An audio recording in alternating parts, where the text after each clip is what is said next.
మంత్రి Kakani Govardhan Reddy police విచారణపై suspense కొనసాగుతోంది. అక్రమ మైనింగ్ కేసులో విచారణకు ఇవాళ 11 గంటలకు హాజరు కావాలంటూ పోలీసులు నిన్న కాకాణికి నోటీసులు ఇచ్చారు. అయితే కాకాణి విచారణకు హాజరవుతారా లేదా అనే దానిపై ఉత్కంఠ నెలకొంది. ఇప్పటికే 2 సార్లు కాకాణి గోవర్ధన్ రెడ్డి విచారణకు హాజరు కాలేదు. దీంతో నిన్న 3వసారి నోటీసులు ఇచ్చారు పోలీసులు. మరోవైపు నేడు హైకోర్టులో కాకాణి క్వాష్ ముందస్తు బెయిల్ పిటిషన్పై విచారణ జరగనుంది.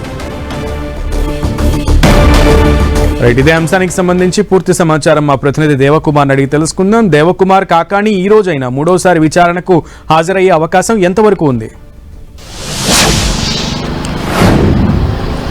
సునీల్, దీనిపైన అయితే సస్పెన్స్ కొనసాగుతూనే ఉంది. ఈ రోజు కూడా ఆయన విచారణకు హాజరవుతారా లేదా అనే మాత్రం ఖచ్చితంగా మనం చెప్పలేని పరిస్థితి.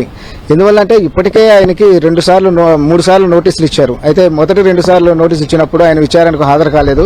అయితే నిన్న మరోసారి 3వసారి నోటీసులు ఇవ్వడం జరిగింది. ఈ రోజు 11 గంటలకు నెల్లూరులోని రూరల్ డిఎస్పీ కార్యాలయానికి ఆయన విచారణకు హాజరు కావాలని ఆ నోటీసులు పేర్కొనడం జరిగింది.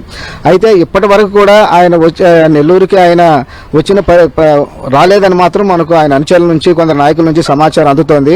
అయితే ఒక పక్క కాకాణి గోవర్ధన్ రెడ్డి చెప్పడం జరిగింది. అయితే నేను 3వ తేదీ నుంచి నెల్లూరులో ప్రజలకు పోలీసులకు అందుబాటులో ఉంటానని చెప్పారు. కాకపోతే మనకున్న సమాచారం మేరకు అయితే ఆయన నెల్లూరులో లేనట్లుగా తెలుస్తుంది. ప్రస్తుతం కూడా ఆయన హైదరాబాద్లో ఉన్నట్లు ఆయన అనుచరులే చెప్తా ఉన్నారు. అదే ప్రస్తుతం మనం కాకాణి గోవర్ధన్ రెడ్డి ఇంటి దగ్గరే ఉన్నాం. ఇక్కడ చూడొచ్చు, ఇక్కడ ఎవరు కూడా లేని పరిస్థితి. ఒకవేళ కాకాణి గోవర్ధన్ రెడ్డి నెల్లూరులో వచ్చి ఉంటే ఇక్కడ భారీగా అతని అభిమానులు కావచ్చు, వైసీపీ కార్యకర్తలు కావచ్చు, వాళ్ళంతా వచ్చి ఉండేవాళ్ళు.